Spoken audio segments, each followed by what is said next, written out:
मीरपुर नाम के शहर में तेजस अपनी पत्नी नीरू के साथ रहता था। पति पत्नी दोनों ही नौकरी करते थे। एक दिन तेजस गांव अपनी माँ के पास फोन करता है।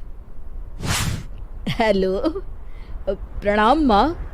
जीते रहो माँ, तुम दादी बनने वाली हो हैं? अरे वाह, ठीक है बेटा, मैं कल ही आती हूँ। जब माँ जी शहर पहुंची तो बेटे बहू ने बहुत अच्छे से स्वागत किया। लीजिए माँ जी, चाय। अरे गर्मा गर्म पकोड़े ले आओ माँ के लिए। नीरू रसोई में गई और 2 मिनट में ही पकोड़े ले आई। जी ये लीजिए। बहू जादू से बनाए हैं क्या? अभी तो रसोई में गई थी। यम्मी। माँ जी, शीला रसोई में पकोड़े तल रही है, मैं बस लेकर आई। हे भगवान, मेरा धर्म भ्रष्ट कर दिया तूने। अब तो गंगा जल से शुद्धिकरण करना होगा।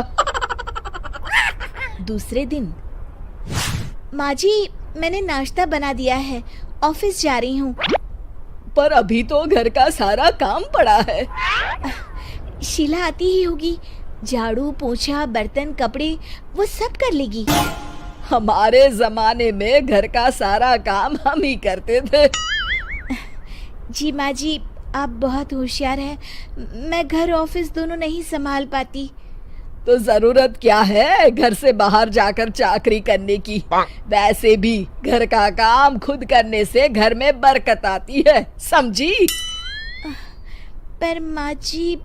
पर वर कुछ नहीं, इस महीने की पगार मिले फिर ऑफिस बंद। हाँ।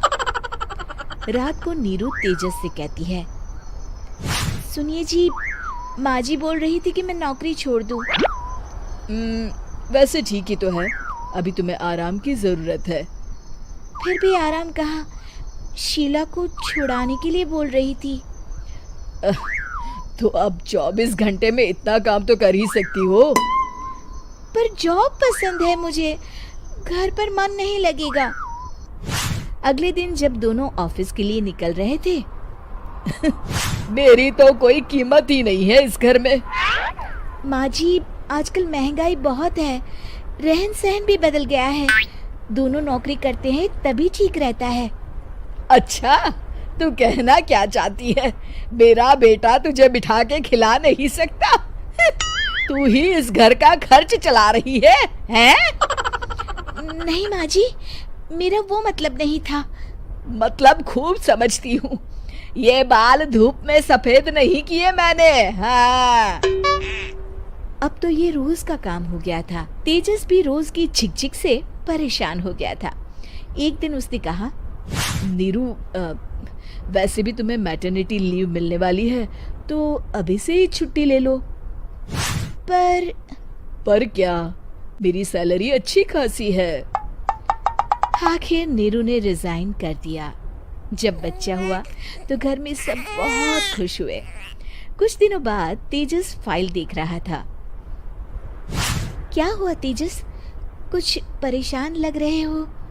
हाँ, वो हमारी जितनी सेविंग्स थी वो तो हॉस्पिटल में और छठी के फंक्शन में खत्म हो गई है नीरू। और अभी वैसे मंदी चल रही है तो मैं बोल रही थी कल मुन्ना को हेपेटाइटिस का टीका लगवाना है। नीरू, क्या पोस्टपोन नहीं कर सकते? नहीं जी, बिल्कुल नहीं। अब तेजस को समझ में आ रहा था कि उससे गलती हुई है। पैसों की कमी का असर घर के माहौल पर भी पड़ रहा था।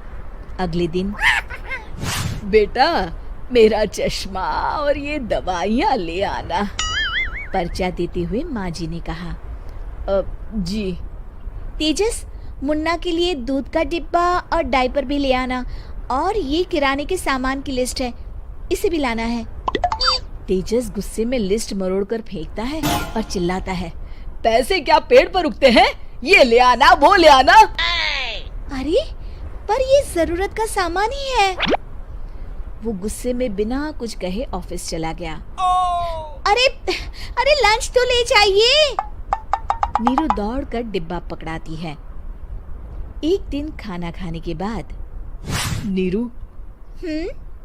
अब तो मुन्ना कुछ बड़ा हो गया, तो अब तुम वापस ज्वाइन कर लो ना जॉब।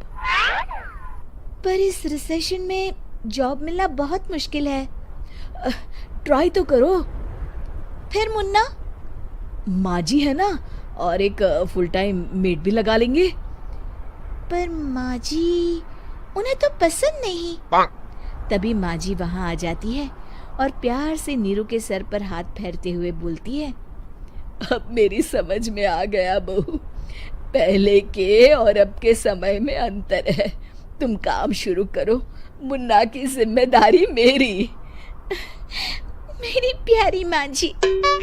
ये कहकर नीरू उनके गले लग गई। शिक्षा, परिवर्तन संसार का नियम है, हमें भी समय के साथ चलना चाहिए।